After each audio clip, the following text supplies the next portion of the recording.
Good afternoon, everybody. My name is Jeroen. Actually, I'm replacing my colleague Roland from INDC. First of all, I would like to thank the organization for the chance to talk about the Turme Valley River Restoration Plan. First of all, let's take a look at the background picture here. We see the river Turme, which is obviously a channelized river. The historic meanders we can see a little farther land inwards. The contents of the presentation on this slide, I would like to, as an ongoing theme through the presentation, stress the objectives. It's very important to try to getting things done on the job from behind a desk. I work for an engineering company, but our main goal is to get things done in collaboration with the Flemish Water Authority on the field itself. And to get those things done, it's very important to realize a balance between the several elements of this project. As already has been mentioned before, the river of the Turme River Valley Restoration Project is part of the Sigma Plan, and comprehensive, on one side, flood risk protection, and on the other side, nature creation plan in Flanders, the northern part of Belgium. I'm going to talk shortly about the big framework of the Sigma Plan. But then I would like to focus more on the Turme, the specific situation for the Turme, the objectives there, and the concrete contents of the river restoration plan. I already told this slide, so I'm going to skip the slides.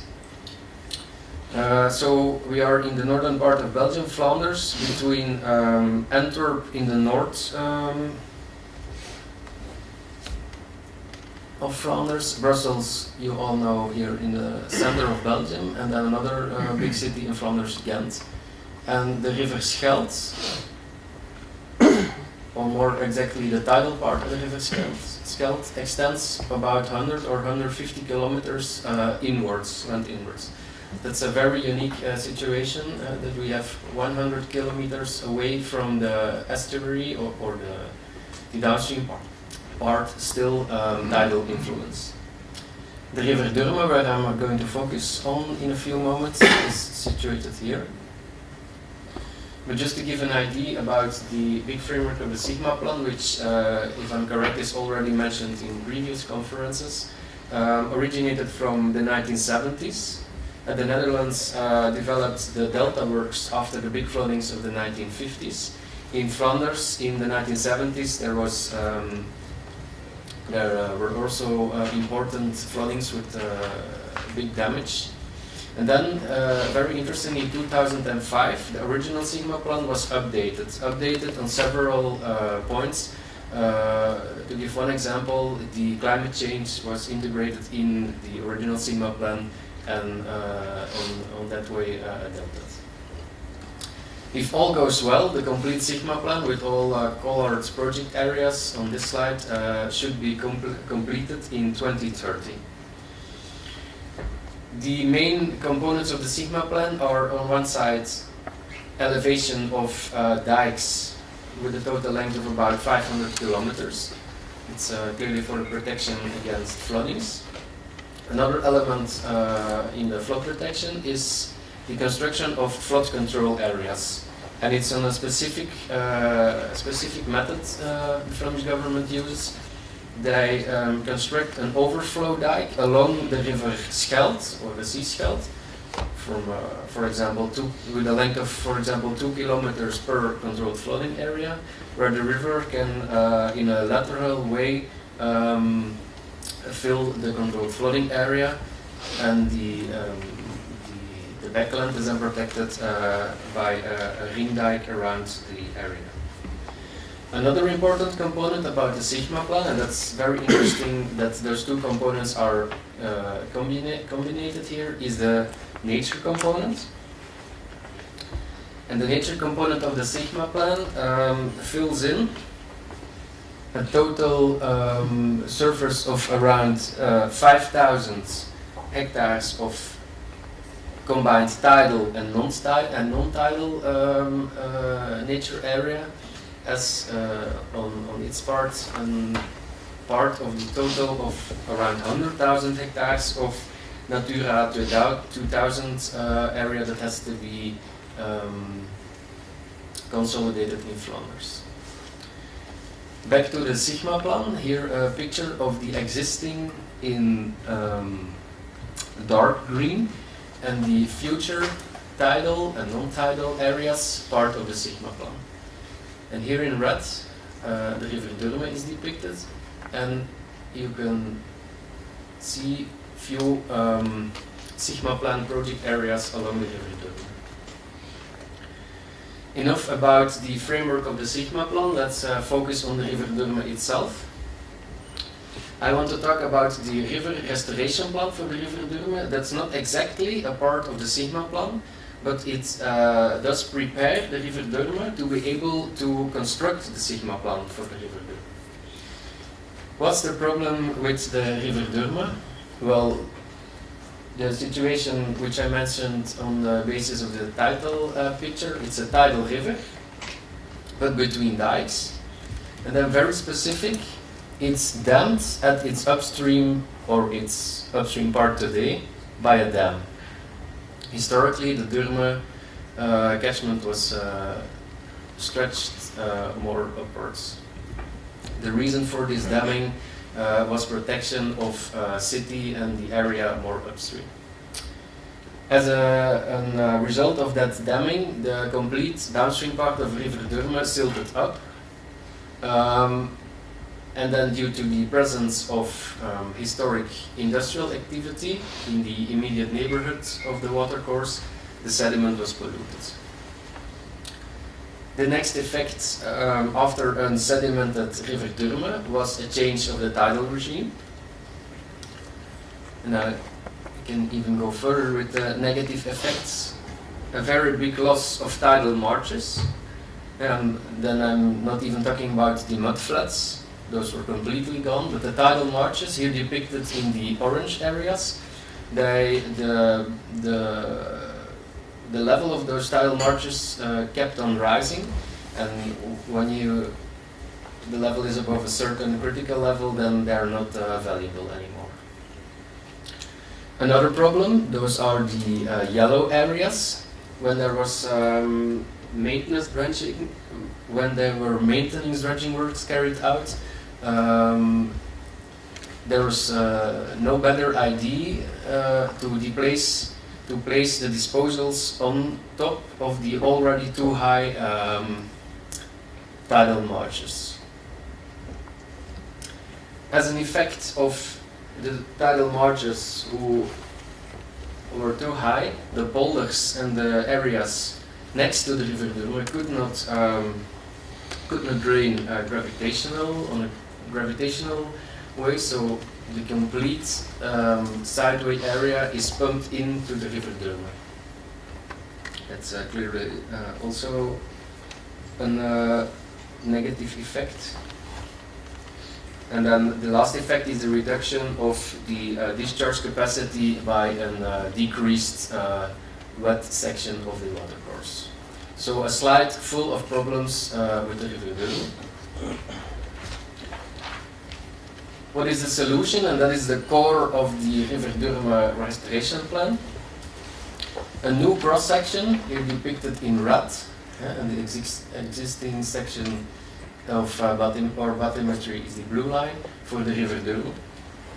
With a new bigger cross section, we not only increase discharge capacity, but we remove the dredging disposals on top of the tidal marshes. We rejuvenate the tidal marshes to have a recycle of mudflats, tidal marshes, and maybe something after that. and we can restore gravitational discharge of the polders. The new cross-section is not the only element part of the Durme Valley restoration plan, but the dredging sediments we remove will be used for the Sigma plan, the real Sigma plan, let's say, for the river Durme, to construct controlled flooding areas on and next to the river Durme. And those controlled flooding areas we can see here in orange. I mentioned that the controlled flooding area consists of a ring dike around the area itself, and then a lowering of the Schelde or the Durme River, in this case, to take in water. And for construction of the ring dike, we need sediments, and the finding in this, or the obvious way in this plan, was to use the sediments from the river Durme itself. Why this is a sustainable solution? We get a reconnection with the upstream part, not only by a new pumping station, which will be built on the dam I mentioned before, but also we will have a bigger flushing capacity. We increase the flushing capacity of the river itself after the restoring of the cross-section. A few views of the design and the terms of reference, and then I'm not going to into detail about all the permits which were needed for this project, but it's a whole list of permits we needed for the different elements of this project.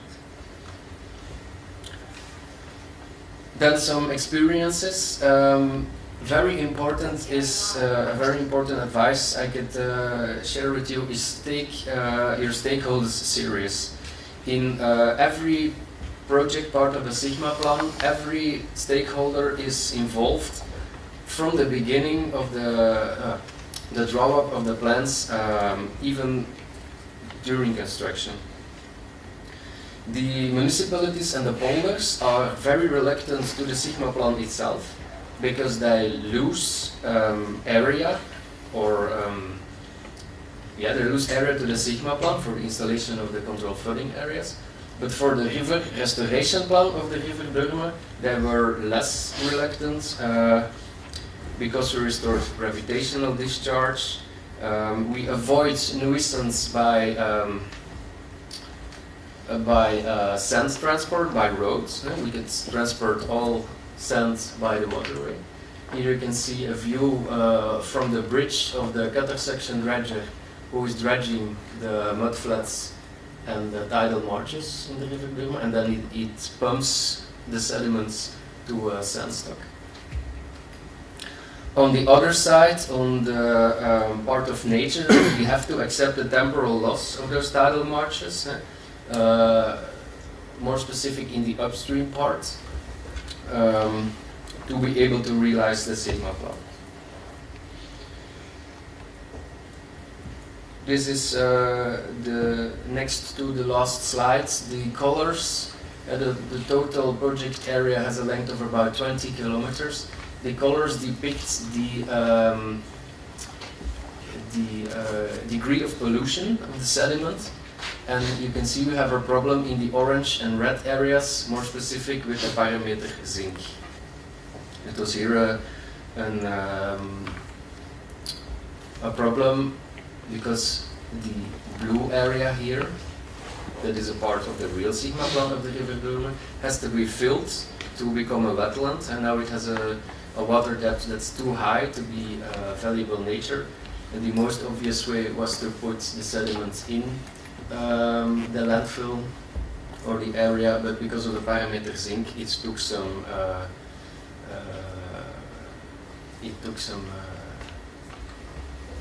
specific needs. The lessons learned, a summary of things I already said. Take enough interaction with your shareholders in account. Try to work with, or sometimes around the environmental legislation, because at the end of the day it's the main goal to get things done, maybe not the complete project you have in mind, or you risk to shelve the project for several years or worse. Thank you for your attention.